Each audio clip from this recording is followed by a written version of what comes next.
A Hell's Angels locked his pregnant wife in burning home to please Mistress. But what happened next? The smoke was still rising from the collapsed roof when Bishop found the melted lock on the bedroom door, the one that had been drilled shut from the outside. Rain hammered the charred wood, mixing ash with mud, and in the gray dawn light he could see where Shed clawed at the window frame until her fingernails broke.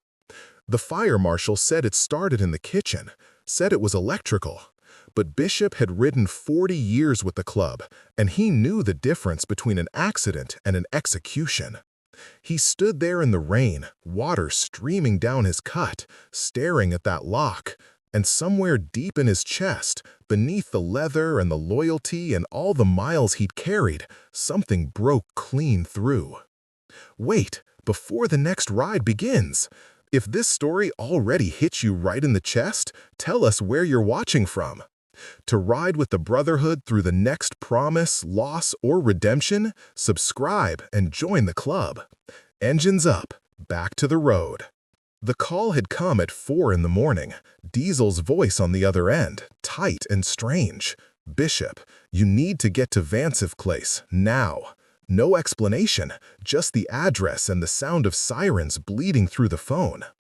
Bishop had thrown on his jeans and boots, fired up his Harley in the dark, and ridden through empty streets with a knot in his gut that tasted like dread.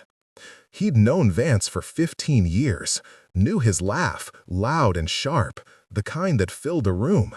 Knew his temper, quick to flare, but just as quick to cool. Knew his loyalty to the patch, or at least he thought he did. Vance had earned his colors the hard way, coming up through prospect hell with bruised knuckles and a stubborn streak that wouldn't quit. He'd been there for Bishop when Bishop's old lady left, sitting on the porch with a bottle of whiskey and not saying a damn word, because sometimes silence was the only medicine that worked. They'd ridden together through rainstorms and desert heat, through funerals and weddings, through all the miles that turned strangers into brothers. And Bishop knew Maya too, quiet, kind, 7 months pregnant with their first kid. She had dark hair that fell in waves past her shoulders and eyes that smiled even when her mouth didn't. The kind of woman who brought coffee to the garage on Sunday mornings, who sat on the tailgate of Vance's truck and laughed at the brothers' stupid jokes, who never once asked what happened on club runs or why the men came back with torn knuckles and tight faces. She trusted them, trusted Vance. And Bishop had watched her belly grow over the summer months, watched her hand rest on it protectively, watched the way her whole face lit up when she talked about names, about nurseries, about the future that was supposed to begin in just 8 weeks. She'd shown Bishop the ultrasound pictures once, back in July. "It's a girl," she'd said, her voice soft with wonder. "Vance wants to name her Elena after his mother." And Bishop had looked at those grainy black and white images and felt something stir in his chest. Hope, maybe? Or just the memory of what it felt like to believe in something good. Now he rode through streets slick with rain, the Harley's engine growling beneath him, and that knot in his gut twisted tighter with every block. Red and blue lights reflected off wet pavement ahead, and when he turned the corner onto Willow Street, he saw the house, or what was left of it. The front was a blackened skeleton, smoke still curling from the ruins, the roof collapsed inward like a broken rib cage. Fire trucks sat in the street with their hoses coiled, ambulances with doors hanging open, police cars forming a perimeter. The whole block smelled like charred wood and melted plastic and something else, something Bishop's mind didn't want to identify. He killed the engine and stood there for a moment, just staring. The rain hammered his shoulders, ran down his cut in rivulets, and somewhere in the distance, a dog barked frantically. Bishop had seen a lot of destruction in his life. Wrecked bikes, burned buildings, bodies broken beyond recognition. But this was different. This was personal. This was a brother's house, a brother's wife, a brother's unborn child. When Bishop pulled up to the house, half the block was cordoned off. Fire trucks, police cruisers, ambulances with their lights still spinning in the pre-dawn gloom. The house was a blackened shell, the front porch collapsed inward, windows blown out, the white siding melted and peeling like skin. Yellow tape stretched between sawhorses, and behind it, firefighters in heavy gear picked through the wreckage with the slow, deliberate movements of men who'd already seen the worst. Diesel stood near the street, his face gray, his hands shaking as he lit a cigarette. He was a big man, 6'3", 240, with arms like bridge cables, but right now he looked small, diminished, like something vital had been carved out of him. He looked up when Bishop killed the engine, and for a moment neither of them said anything. The rain fell between them, and the only sound was the hiss of water hitting hot metal. "She didn't make it," Diesel said finally, his voice barely above a whisper. "Maya. They pulled her out an hour ago." The words hit Bishop like a physical blow. He felt his knees buckle, felt the world narrow to a pinpoint. And Vance? Diesel looked away, toward the house. He wasn't here. Fire started around 2, they figure. He showed up 20 minutes ago, screaming and carrying on like he just heard. But Bishop? Diesel took a long drag, his jaw working, smoke curling from his nostrils. Something's wrong. "The fire chief pulled me aside, said they found the bedroom door locked from the outside. Metal deadbolt drilled into the frame. She couldn't get out."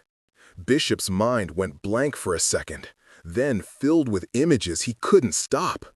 Maya trapped in that room, smoke filling her lungs, flames crawling up the walls. Her hands on the door, pounding, screaming for help that never came. Her body curled around her belly, trying to protect the baby, even as the heat consumed them both. He thought about the last time he'd seen her, 3 days ago at the clubhouse, laughing at something Hawk had said, her hand resting on her stomach, her whole face glowing with life. "A lock," Bishop said, his voice hollow. "From the outside." "Yeah." Diesel dropped the cigarette, crushed it under his boot. "I saw it myself when they brought me over. The fire marshal's taking pictures, documenting everything. They're treating it as suspicious." Bishop's hands curled into fists. A locked door, from the outside. There was no innocent explanation for that. No accident, no coincidence. Someone had trapped her in that room deliberately. Someone had wanted her to die. "Where's Vance now?" Bishop asked, his voice low and dangerous. "With the cops, giving a statement." Diesel glanced over his shoulder toward a cluster of patrol cars. Said he was at the clubhouse all night. Said he got a call from a neighbor about the fire around 4. Showed up crying and carrying on, beating on the tape, trying to get to the house. They had to restrain him. Bishop turned, his eyes scanning the street until he found Vance. He was standing near a patrol car about 30 yards away, wrapped in a blanket despite the warmth of the morning, his face streaked with soot and tears. He was talking to a detective, a woman in a gray suit with a notepad, his hands moving wildly, his voice rising and falling in waves of grief. Playing the part, playing the devastated husband. The words hung in the rain-soaked air like smoke. Bishop stared at the house, at the blackened windows, and felt something cold settle in his bones. A locked door, from the outside, and Vance nowhere to be found when the fire started. "Where is he now?" Bishop asked, his voice low and hard. "With the cops, giving a statement." Diesel flicked his cigarette into a puddle. Said he was at the clubhouse all night, said he got a call from a neighbor about the fire. Bishop turned, his eyes scanning the street until he found Vance standing near a patrol car, wrapped in a blanket, his face streaked with soot and tears. He was talking to a detective, his hands moving wildly, his voice rising and falling. Playing the grieving husband. Bishop had seen a lot of men lie in his time, to cops, to judges, to their own brothers. He'd watched prospects swear they hadn't touched the stash when the powder was still on their fingers.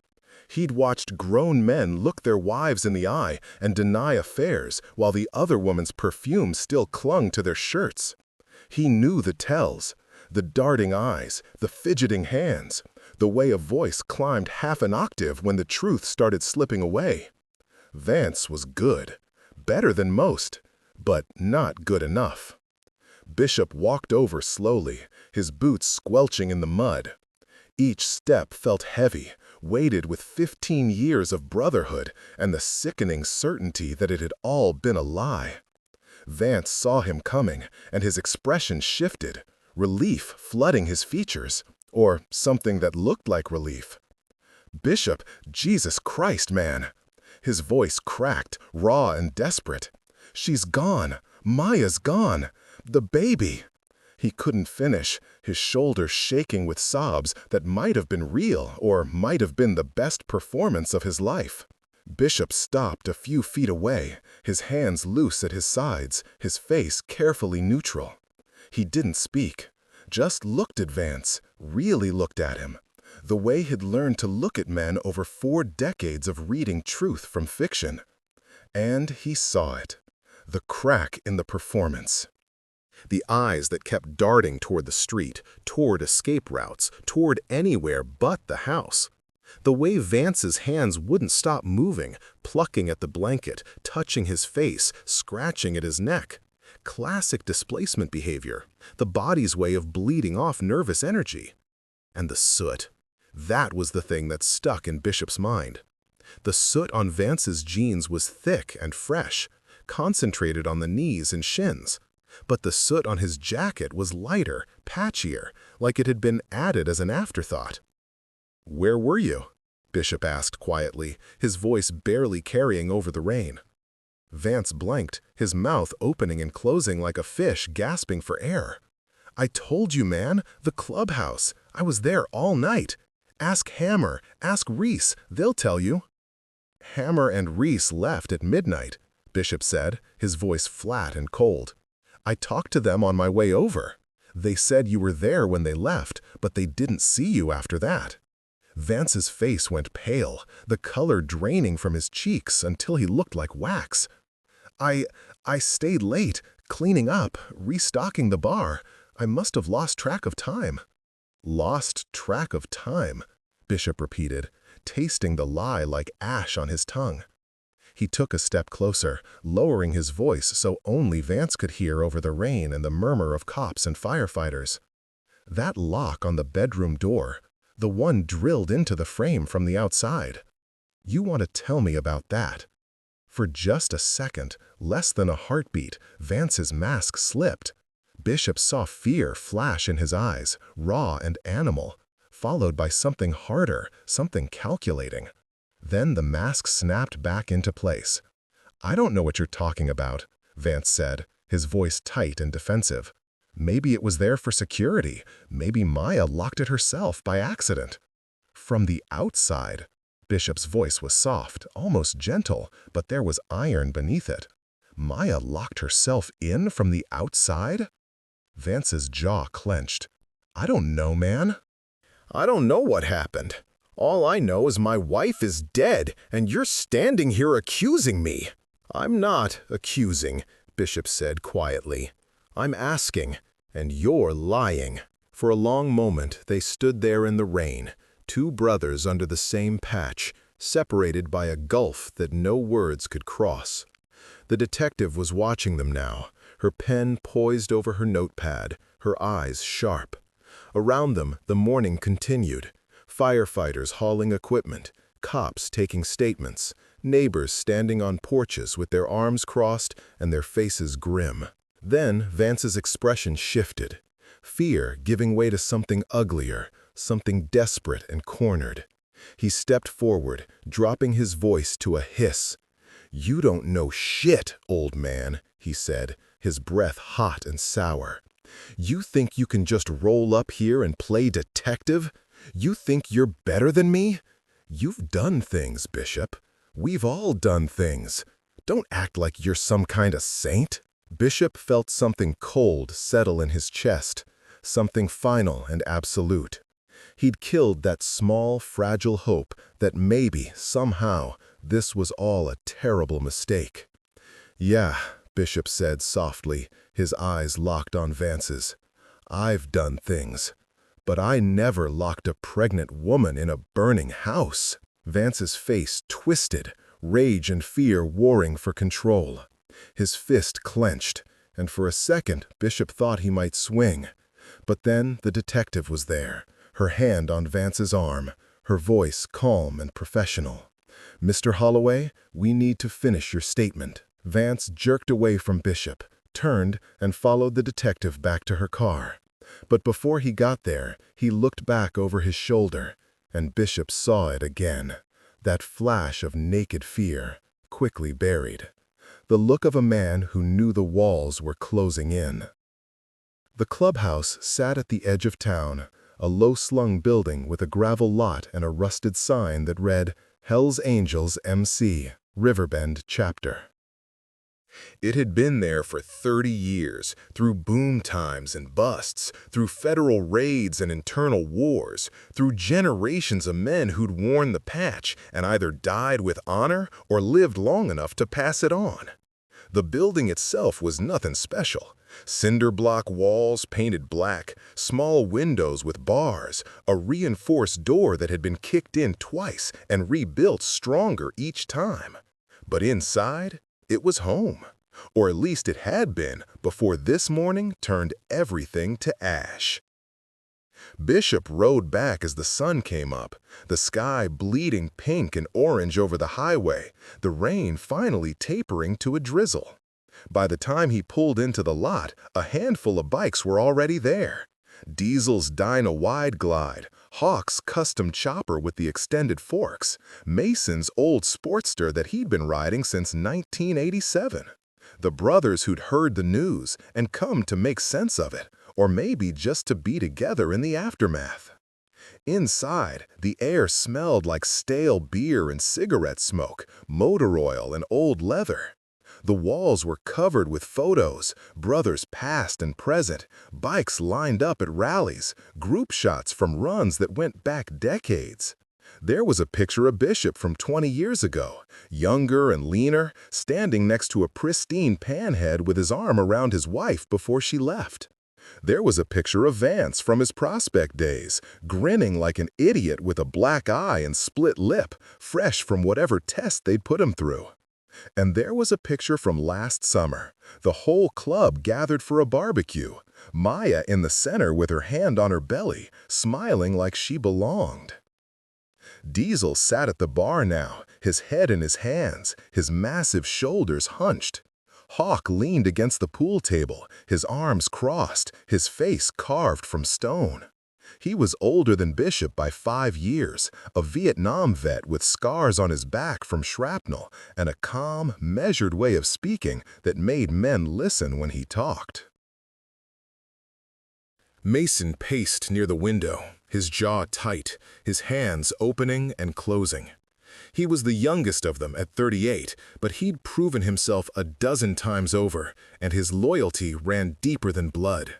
When Bishop walked in, they all looked up. The morning light filtered through the dirty windows, casting everything in shades of gray and amber.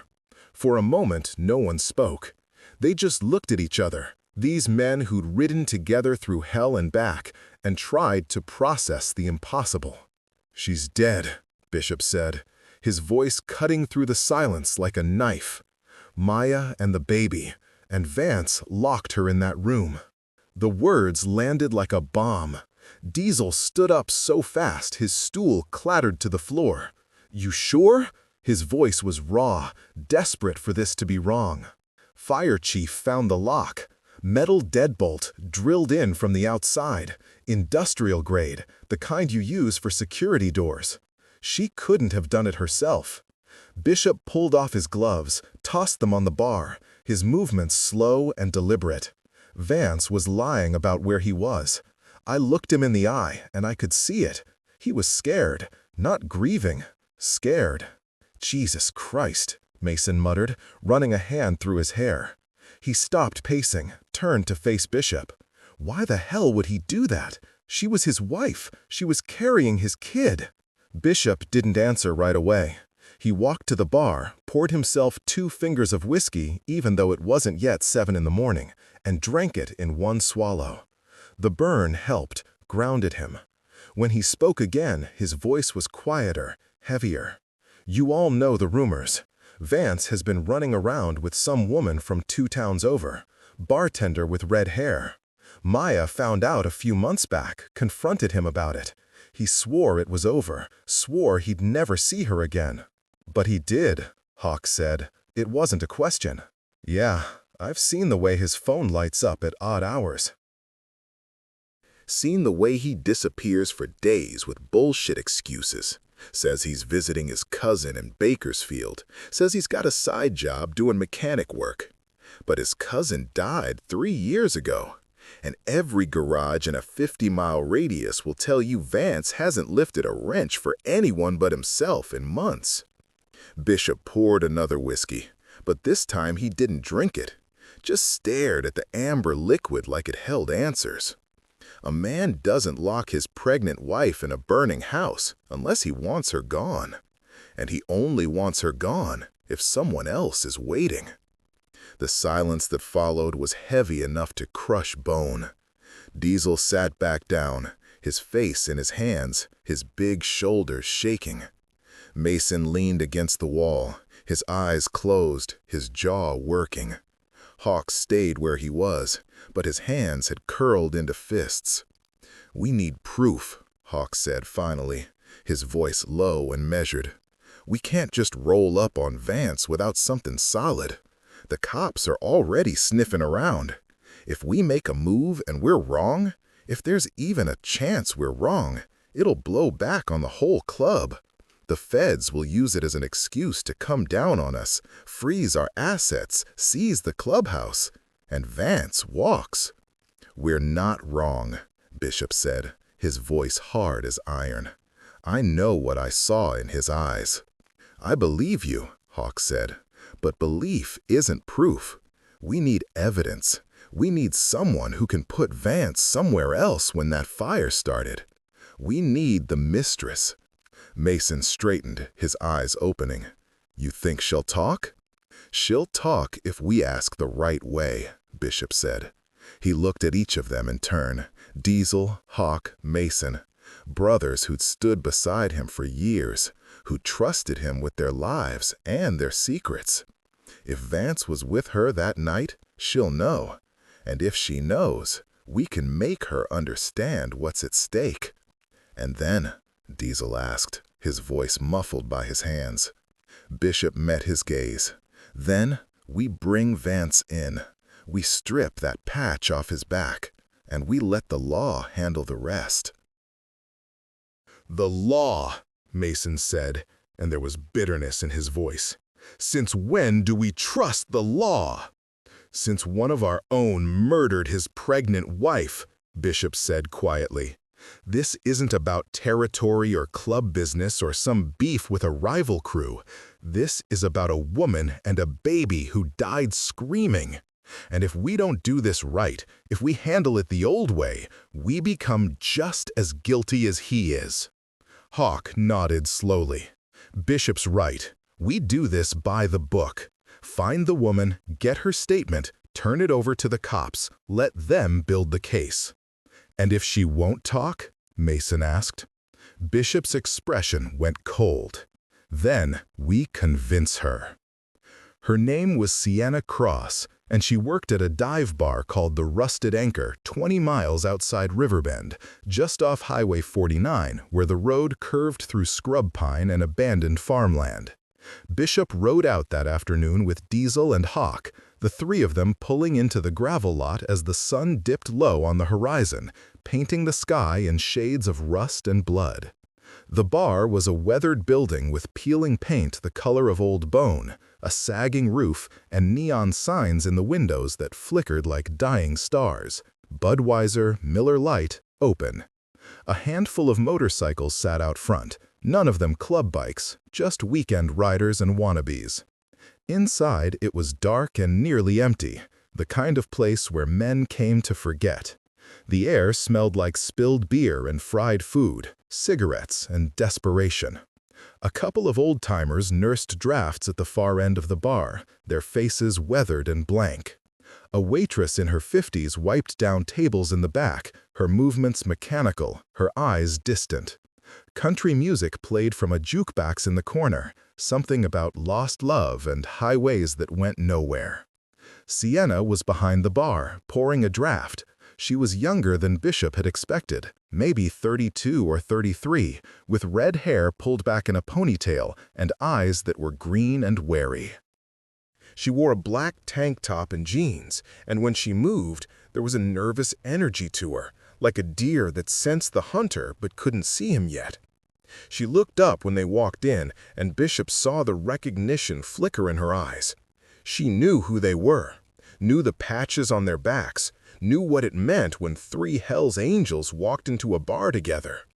Her hand tightened on the tap, and the beer started to overflow, foam spilling down the side of the glass. She cursed softly, shut off the tap, and set the glass down with shaking hands.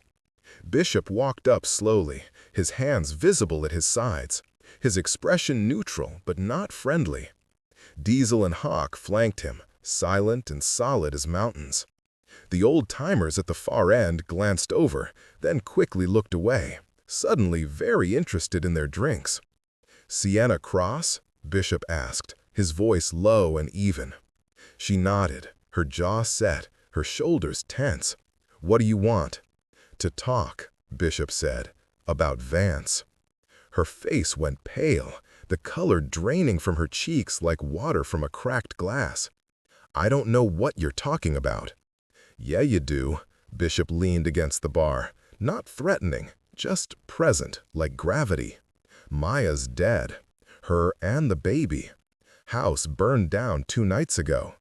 Vance says he was at the clubhouse, but we both know that's a lie." Sienna's hand shook as she set down the glass. "I didn't have anything to do with that."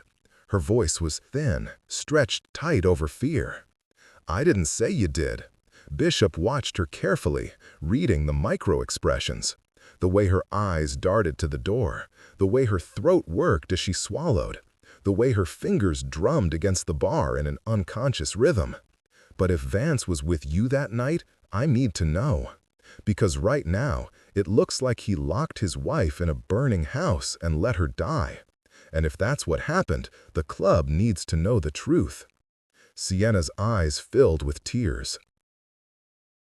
She looked at Diesel, then Hawk, then back at Bishop, searching their faces for something. Mercy, maybe, or just an indication of what would happen if she spoke.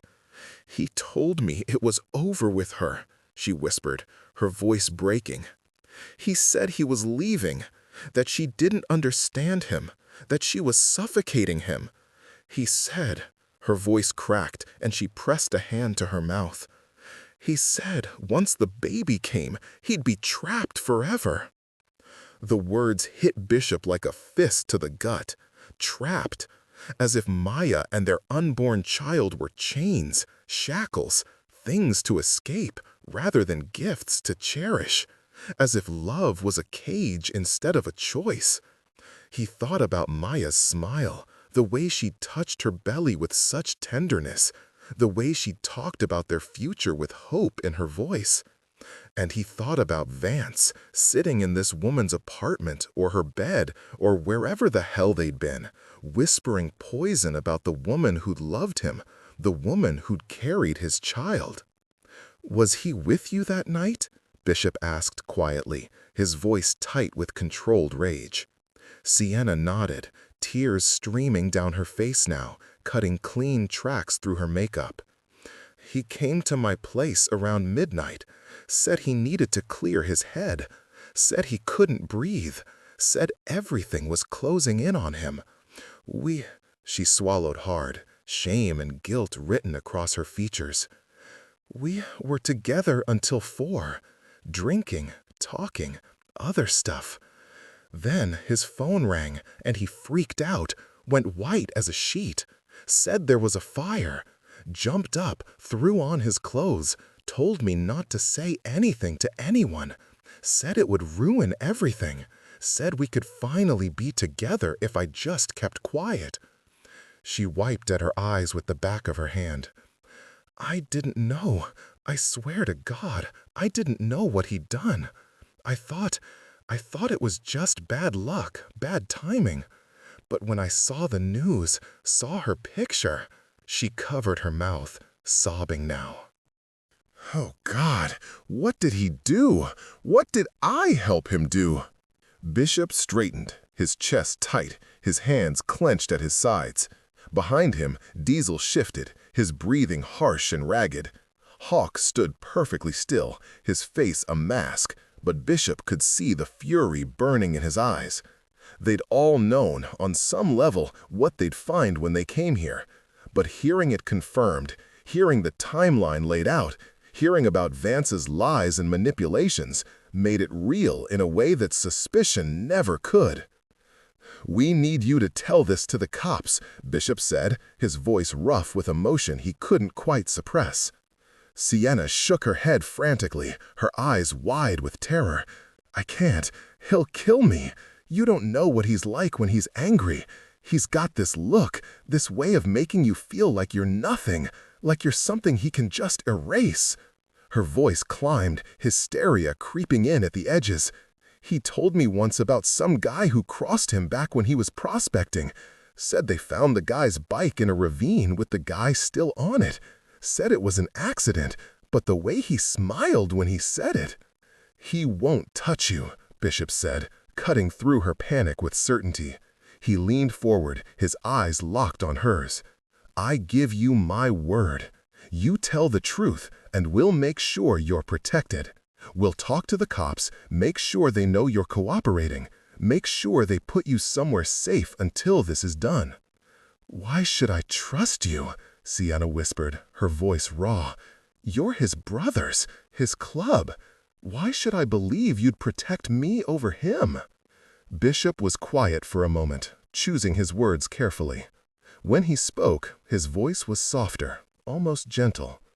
Because a woman and her baby are dead. Because Maya was 7 months pregnant and scared and alone when the smoke filled that room. Because she died knowing that the man she loved, the man she trusted, had locked her in there. He paused, letting the words sink in.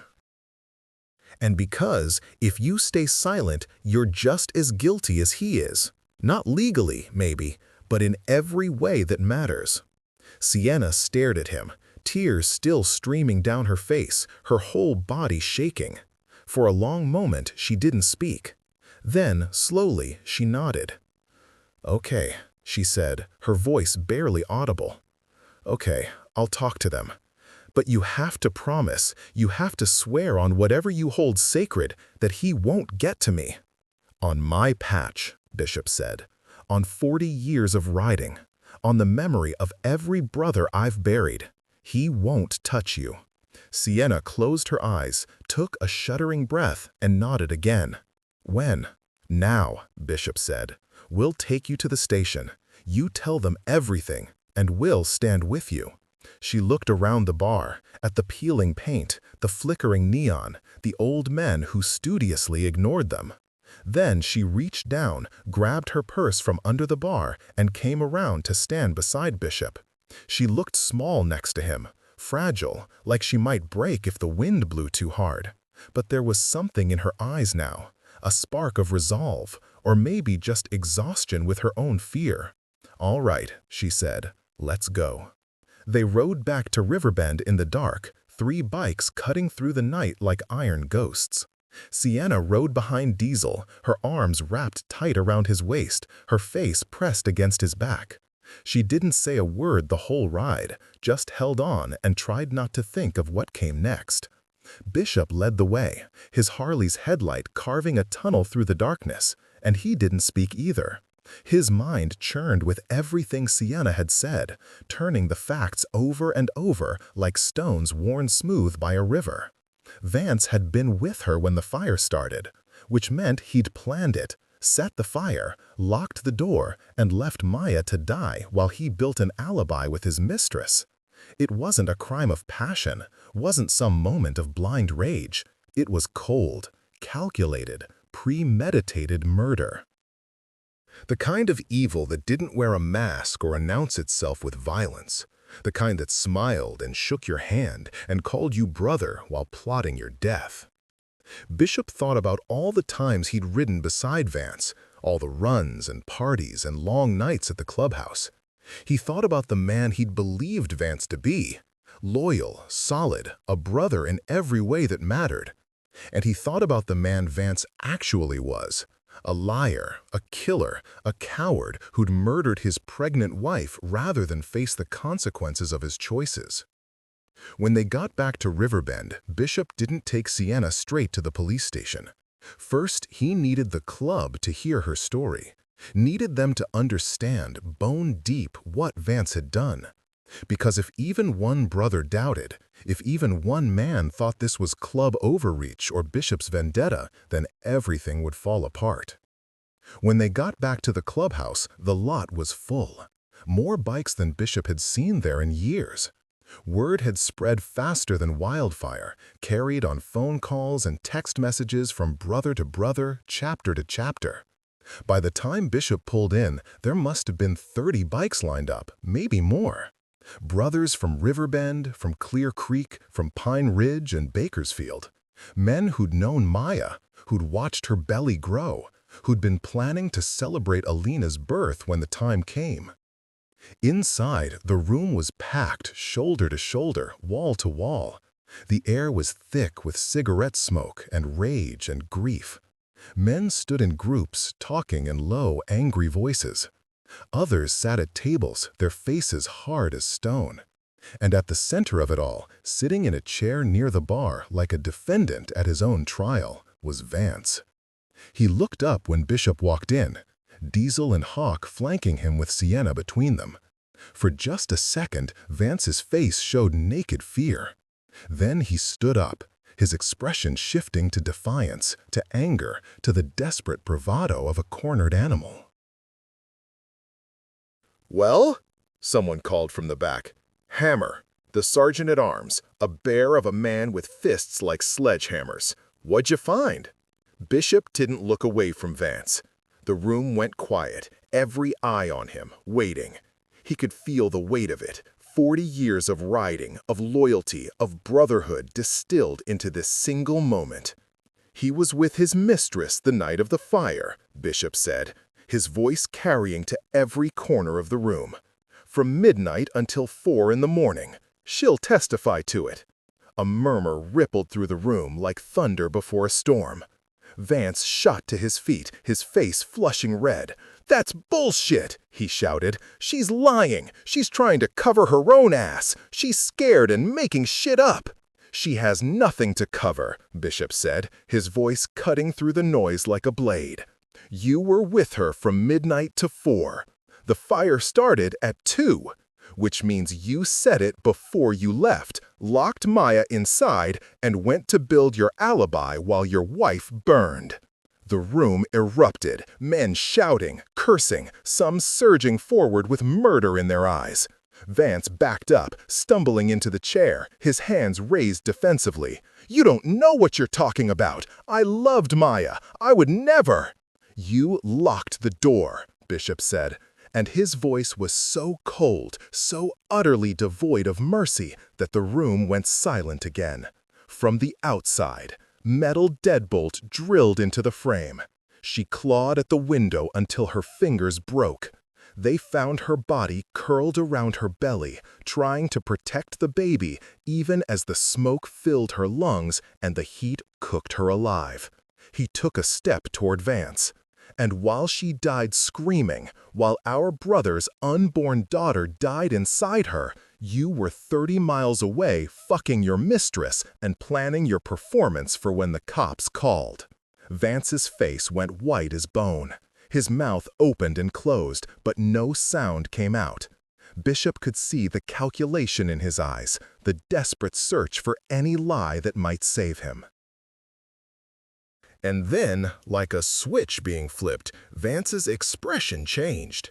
The fear fell away, replaced by something ugly and raw, naked contempt mixed with the rage of a man who had nothing left to lose. "You think you're so righteous, old man?" Vance said, his voice rising to a shout. "You think the club gives a damn about some woman? You think any of you are better than me?" He looked around the room at the brothers who'd once called him family. "We've all done shit. We've all hurt people. We've all crossed lines. She was in the way. Don't you get it? She was suffocating me, trapping me, turning me into something I wasn't. I did what I had to do to be free." The silence that followed was absolute. Men who'd been shouting a moment ago stood frozen, staring at Vance as if he'd just stripped off his skin to reveal something inhuman underneath. Even Vance seemed to realize what he'd said, what he'd admitted, but it was too late to take it back. Bishop felt something cold and final settle in his chest. He'd hoped, even after everything, that maybe there'd been some other explanation. Some twisted logic that would make this less than what it was.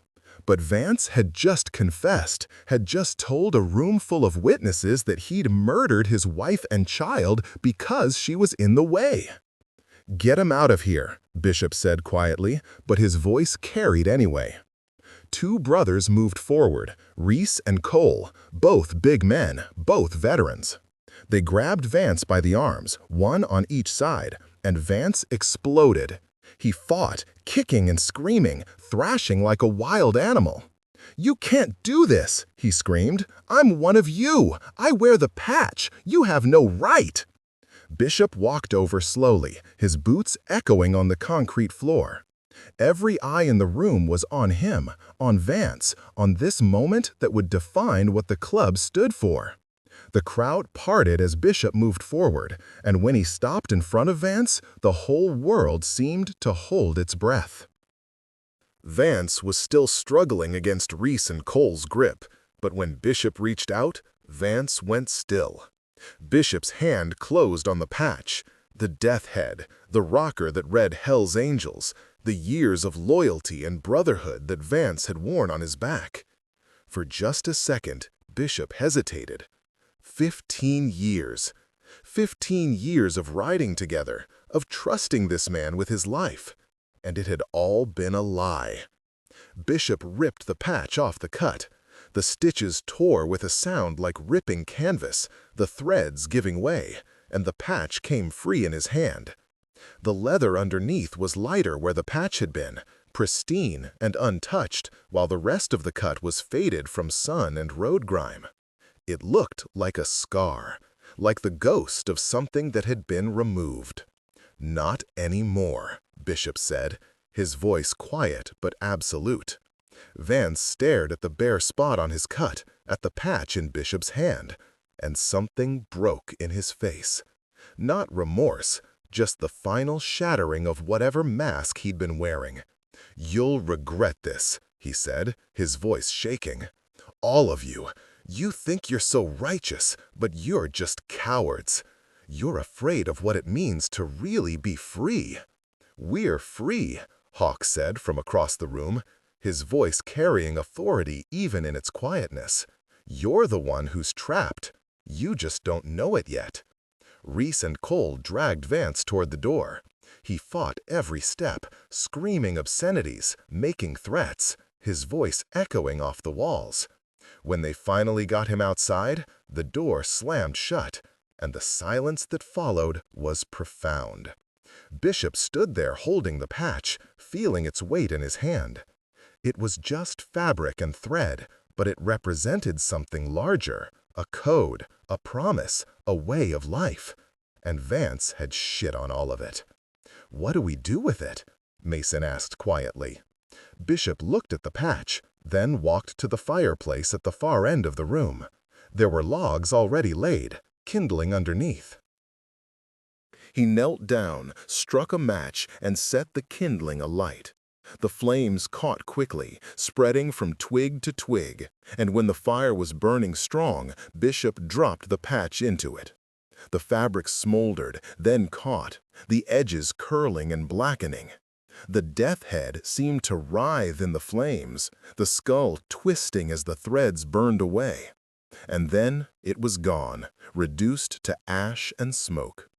"That's what we do with traitors," Bishop said, standing up. "We burn them out, erase them, like they never existed." The brothers nodded, their faces hard. And in that moment, Bishop knew that the message had been sent, not just to Vance, but to every man in the room. The patch meant something. Brotherhood meant something. And if you violated that, you were nothing. The police came for Vance the next morning at dawn, finding him at a cheap motel on the edge of town where he'd gone to ground. He didn't resist. Just let them cuff him and read him his rights, his face blank and empty. By noon, he was sitting in an interrogation room downtown, and by evening, he was formally charged with 2 counts of first-degree murder, Maya and the unborn baby, Elena. Bishop and Diesel rode down to the station late that afternoon, bringing Sienna with them. She sat between them on the ride over, silent and pale, her hands clutching the leather of Diesel's jacket. The station was a modern building, all glass and steel, sterile and cold. Inside, they were met by Detective Sarah Chen, the woman who'd been at the fire scene, who'd watched Bishop confront Vance in the rain. "Thank you for bringing her in," Chen said, her voice professional but not unkind. She looked at Sienna. "Miss Cross, I know this is difficult, but we need your full statement. Everything you remember about that night." Sienna nodded, her throat working. "Can they stay?" she asked, looking at Bishop and Diesel. Chen considered for a moment, then nodded. "In the waiting area." Not in the room, chain of custody issues, but well, make sure you can see them through the window. They sat there for 3 hours while Sienna gave her statement. Through the one-way glass, Bishop watched her cry, watched her hands shake as she signed documents, watched her relive the night that had ended with Maya's death. He felt rage building in his chest, not at Sienna, but at Vance for putting her in this position, for using her as an alibi while he committed murder. When she finally emerged, her eyes were red and swollen, but there was also relief in her face. The weight of the secret was gone. The truth was out. "They're charging him," she said quietly. "Murder 1, 2 counts. They said with my testimony and the physical evidence, they've got him cold." "Good," Bishop said, and he meant it. The trial took 6 months to begin and another 3 weeks to complete. Bishop sat in the courtroom every single day, taking a seat in the back row where he could see everything. Diesel came when he could, and Hawk and Mason, and a rotation of other brothers. They wanted Vance to see them, wanted him to know that they hadn't forgotten, that justice was coming. The prosecution's case was methodical and devastating. They started with the physical evidence, the melted lock on the bedroom door, the forensic analysis showing it had been installed within the week before Maya's death. Expert testimony from the fire marshal describing the accelerant pattern. Gasoline poured in the kitchen, splashed up the walls, a clear pour pattern leading to the back door where the arsonist had exited. The trajectory analysis showing that Maya had tried desperately to break the window, had bloodied her hands in the attempt. Then came the timeline. Security footage from a gas station showed Vance filling a jerry can at 11:47 p.m. the night of the fire. Cell tower records placed his phone at his house at 1:38 a.m., then moving west toward Highway 49, toward Sienna's apartment at 2:05 a.m., minutes after the fire began. Text messages between Vance and Sienna, recovered from her phone, showed their ongoing affair and Vance's complaints about feeling trapped by Maya's pregnancy.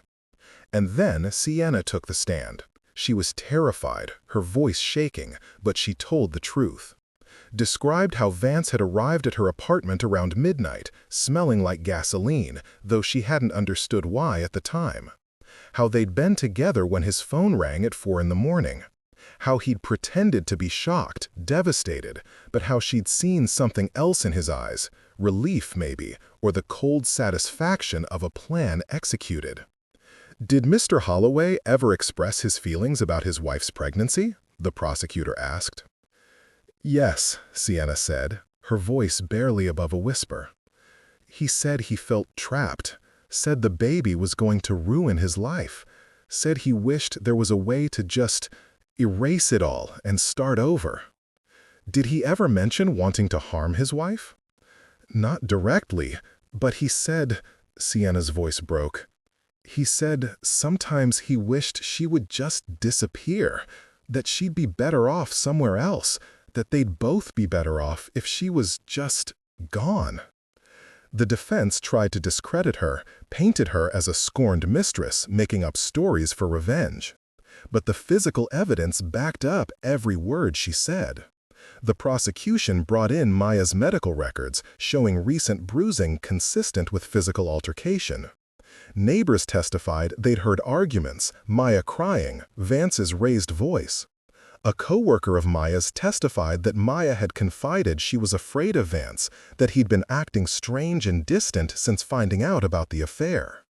The defense's case was weak, essentially arguing that the evidence was circumstantial, that Sienna was lying, that the fire could have been an accident, and the lock a tragic coincidence. The jury wasn't buying it. Bishop could see it in their faces as they listened, in the way they leaned forward during testimony, in the disgust that flickered across their expressions when Vance's text messages were read aloud. When the jury came back after just 4 hours of deliberation, Bishop knew what the verdict would be before the foreman even stood up. On the count of murder in the first degree of Maya Elena Holloway, how do you find? Guilty. On the count of murder in the first degree of Elena Holloway, unborn child, how do you find?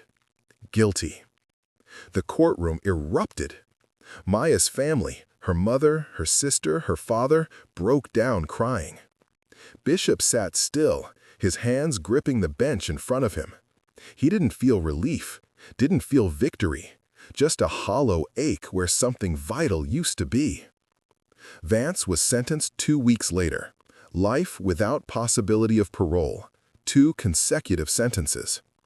As they led him away in chains, he looked back at Bishop one last time. His eyes weren't pleading, weren't remorseful, just cold, just angry, just the empty gaze of a man who traded everything for nothing and still didn't understand what he'd lost. Bishop returned to the clubhouse that night and found it quiet, subdued. The trial had taken something out of all of them, a piece of innocence maybe, or just the comfortable illusion that they really knew the men they rode with. A few brothers sat at the bar, nursing beers in silence. The jukebox was off. Even the usual clack of pool balls was absent. Diesel was there, sitting alone at a corner table, his head bowed, his massive shoulders hunched. An empty glass sat in front of him, and another one half full. Bishop grabbed a bottle of whiskey from behind the bar and 2 clean glasses, then walked over and sat down across from Diesel without asking. He poured 2 fingers in each glass and slid one across the table. Diesel looked up, his eyes bloodshot and tired, and for a long time neither of them spoke. Outside, the sun was setting, painting the windows in shades of orange and red.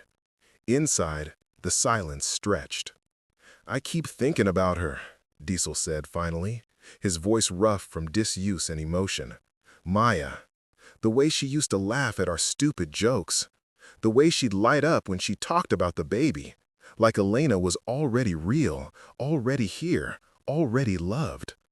She'd show me ultrasound pictures and tell me what the doctor said, what they were gonna name her, what color she wanted to paint the nursery." He shook his head slowly. She didn't deserve that. That fear, that pain. Dying like that, knowing the man she loved had done it to her.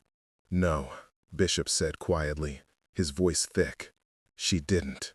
Diesel looked at him, really looked at him, and Bishop saw his own grief reflected back.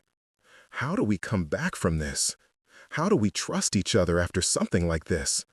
If Vance could do that, if a man we rode with for 15 years could murder his pregnant wife, then how do we know it won't happen again?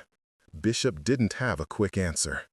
He thought about the years he'd ridden with Vance, the miles they'd shared, the brotherhood he'd believed in so completely. He thought about the patch he'd ripped from Vance's cut, the way the stitches had torn like living tissue. And he thought about Maya, trapped in that burning room, clawing at the window until her fingers broke, calling for help that never came, because the man who'd promised to protect her had become her executioner. "We don't forget," Bishop said finally, his voice low but carrying conviction. "We don't forget what he did, and we don't forget why we wear this patch. It's not just leather and thread. It's not just about rides and parties and territory. It's a promise. To each other, to the road, to the people we're supposed to protect, to the women who trust us, to the families we build, to the code that's supposed to mean something." He paused, collecting his thoughts. Vance broke that promise. He spit on everything we stand for. But the rest of us, we keep riding. We keep the code. And we make damn sure nothing like this ever happens again. We watch out for each other's families. We don't look away when something's wrong. We remember that the patch doesn't just give us rights, it gives us responsibilities. Diesel nodded slowly, processing. Then he raised his glass. To Maya, and to Elena, the daughter who never got to see the sun. To Maya, Bishop echoed, his throat tight. And to Elena. They drank, and the other brothers in the room, those who'd been listening quietly, raised their own glasses and murmured the names. The whiskey burned going down, but it was a clean burn, a purifying burn. Outside, full night had fallen. The clubhouse sat in its pool of light, an island in the darkness, and somewhere in the distance, a lone engine roared to life. The sound was both mournful and defiant, a reminder that the road went on, that life went on, even after the worst betrayals. 3 months passed. Summer turned to autumn, and the leaves on the trees that lined Willow Street turned gold and red before falling. The burned-out house was bulldozed, the lot cleared and empty, a wound in the neighborhood that would take years to heal. Maya's family had come and gone, collecting what few possessions had survived the fire, holding a memorial service that the club attended in force. They'd stood in the back of the church, these men in leather cuts, and listened as Maya's mother spoke about her daughter's kindness, her laugh, her excitement about becoming a mother. And when it was over, Bishop had approached Maya's father, a small man with gray hair and broken eyes, and said simply, "We're sorry. We should have protected her." Maya's father had looked at him for a long moment, then nodded. "Thank you for getting him," he'd said quietly. "Thank you for making sure he paid." Now, on a cold October morning, with rain threatening from dark clouds overhead, Bishop rode out to the cemetery alone. He'd been putting it off, this final visit, this final reckoning. But it was time. The trial was over, Vance was locked away, and all that remained was to say goodbye. The cemetery sat on the edge of town, a sprawling expanse of headstones and monuments surrounded by an iron fence. Bishop parked his bike near the entrance and walked in, following the gravel path that wound between the graves. He'd only been here once before, for the funeral, but he remembered the way. Past the old section with headstones from the 1800s, past the mausoleum that housed the town's founding family, to the newer section where the earth was still raw over fresh graves. Maya's headstone was simple granite, polished and gray. The inscription read, "Maya Elena Holloway, 1992-2024, beloved wife and mother. Together with Elena, forever in our hearts." Someone had left flowers, fresh roses that glowed red against the stone despite the gloom. Probably Maya's mother, Bishop thought. She came every week, Diesel had told him. Every single week, rain or shine, to sit with her daughter and granddaughter and grieve for the futures they'd never have. Bishop knelt down slowly, his knees sinking into the wet grass. He'd never been good with words, had always preferred action to conversation, but here, in this place, words were all he had. "I'm sorry," he said quietly, his voice barely carrying over the wind. "I should have seen it sooner, should have known what kind of man he really was.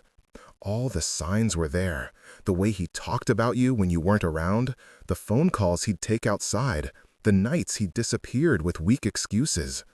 I knew something was wrong, but I didn't push, didn't want to believe a brother could do something like that." He paused, swallowing hard. "Maybe if I'd pushed, if I'd confronted him sooner, you'd still be here. You and Elena both." The rain started to fall, light at first, then heavier. Bishop didn't move, just knelt there and let the water soak through his cut, through his shirt, until he was drenched and shivering. "We got him," Bishop continued, his voice rougher now. "Convicted on both counts. Life without parole. He's in San Quentin, locked up 23 hours a day, and he'll die there. Never see another sunrise from a motorcycle. Never feel the road under him again. It doesn't bring you back, I know that. It doesn't undo what happened or give you back the life he stole. But it's something. It's justice, even if it feels hollow." He thought about the baby, Elena, who would have been born by now if she'd lived. Thought about the nursery Maya had been planning, the yellow paint she'd picked out, the crib her father had been building in his workshop. All of it gone, burned to ash along with the woman who dreamed it into being. "I hope you're at peace," Bishop said, his throat tight. "You and Elena both. I hope wherever you are, you're free from fear, free from pain, free from the man who did this to you. And I promise, we all promise, that we won't forget. Won't forget what you meant to us. Won't forget that the patch carries responsibilities as well as rights. We'll do better. Watch out for the women who trust us, the families we build. Make sure nothing like this ever happens again." He stayed there for a long time, kneeling in the rain, his hand resting on the cold stone. The cemetery was empty except for him, silent except for the patter of rain and the distant sound of traffic on the highway. When he finally stood, his legs were stiff and his bones ached, but something in his chest felt lighter. Not better, it would never be better, but lighter. "Rest easy," he whispered. "You and Elena both. You're free now." He walked back to his bike slowly, taking his time, letting the rain wash over him. When he reached the Harley, he stood beside it for a moment, looking back at the cemetery, at the small gray headstone barely visible through the rain. Then he swung his leg over the seat and fired up the engine. The Harley roared to life, the sound cutting through the rain like a knife. Bishop twisted the throttle, feeling the engine vibrate beneath him, that familiar rumble that had been the soundtrack to his life for 40 years. He rode out of the cemetery slowly, respectfully, and when he reached the main road, he opened the throttle and let the bike run. The rain pelted his face, stinging his cheeks, but he didn't slow down. Just rode, letting the speed and the road and the engine clear his mind. He rode past the burned lot on Willow Street, past the rusted anchor where Sienna had worked. She'd moved away, Diesel had heard, gone to live with family in Oregon. Past the clubhouse where the brothers were gathered for the weekly meeting he'd skipped. He rode out of town, onto Highway 49, and kept going. The road stretched ahead of him, black and wet and endless. And for the first time in months, Bishop felt like he could breathe. The guilt was still there, the grief was still there, but so was something else, a determination maybe, or just the knowledge that the road went on. He thought about what he'd told Diesel that night at the clubhouse, about the patch being a promise, about brotherhood meaning something more than just riding together and getting drunk together, about the responsibility they carried to protect the people who trusted them. And he thought about Maya, trapped in that burning room, dying not because of some random accident or cruel twist of fate, but because a man she loved and trusted had decided she was inconvenient, had decided his freedom was worth more than her life, more than their daughter's life. It was the ultimate betrayal, the ultimate violation of everything the Brotherhood was supposed to stand for. But out of that betrayal had come a reckoning. The club had changed in the months since Maya's death. Brothers watched out for each other's families more carefully. Domestic disputes that might once have been ignored or laughed off were now taken seriously. And there was a new rule, unofficial but understood by everyone. Hurt your woman, hurt your kids, and you're out. No second chances, no excuses. It had cost them members. 3 brothers had left in the aftermath, unwilling to accept the new standard, calling it soft and saying the club had lost its edge. Bishop didn't care. Let them go. The patch meant something again. The Brotherhood meant something again. Bishop rode for hours, through the rain and into the evening, until the sky began to clear and stars appeared overhead. He stopped at a roadside diner somewhere past midnight, ordered coffee and pie he didn't eat, and sat in a corner booth watching truckers come and go. The waitress was an older woman with kind eyes and a tired smile. And when she refilled his coffee, she said, "You look like you've been carrying something heavy." Bishop looked up at her, surprised. "Yeah," he said, "I guess I have."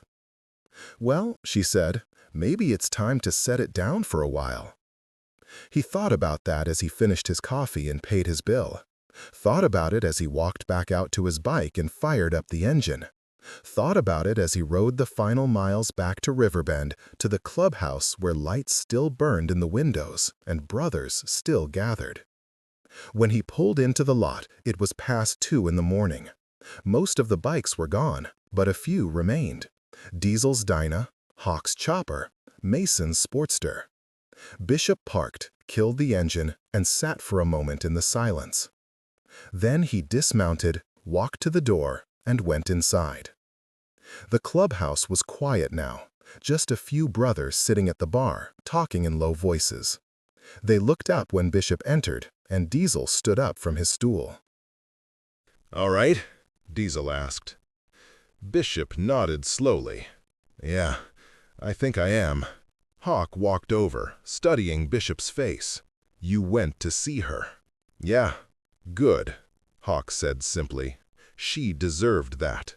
Bishop walked to the bar, poured himself a whiskey, and raised the glass. "To Maya and Elena," he said, "may they rest in peace." "To Maya and Elena," the brothers echoed, raising their own glasses. They drank, and in the silence that followed, Bishop felt something settle in his chest. Not quite peace, but acceptance. The road went on. The Brotherhood went on. And as long as there were men willing to ride with honor, willing to protect rather than harm, willing to stand up when one of their own crossed the line, there was hope. Bishop set down his glass and looked around at the men gathered there. These brothers who'd stood beside him through the darkest months of his life, who'd helped him find justice for a woman they'd all failed to protect. They weren't perfect, none of them were, but they were trying. And maybe that was enough. "All right," Bishop said, his voice rough but steady. "Let's ride." And they did, out into the night, engines roaring, headlights cutting through the darkness. They rode through empty streets and out onto the highway, a pack of brothers moving as one. They rode past the cemetery where Maya and Elena rested, past the burned lot where their lives had ended, past all the places that held ghosts and memories and grief. And as they rode, Bishop felt the weight he'd been carrying begin to lift. Not gone, never gone, but lighter, manageable. He thought about what the waitress had said, about setting down the heavy things for a while. And he realized that was exactly what he was doing. Setting down the guilt, the rage, the overwhelming sense of failure. Not forever, but for now. For now, there was only the road, the engine, the brothers riding beside him. For now, that was enough. Behind them, the town lights faded into the distance. Ahead, the road stretched on, endless and dark and full of possibility. And Bishop twisted the throttle, felt the Harley surge forward, and rode into whatever came next with his brothers at his back and the promise of a new dawn on the horizon. The road went on. It always did.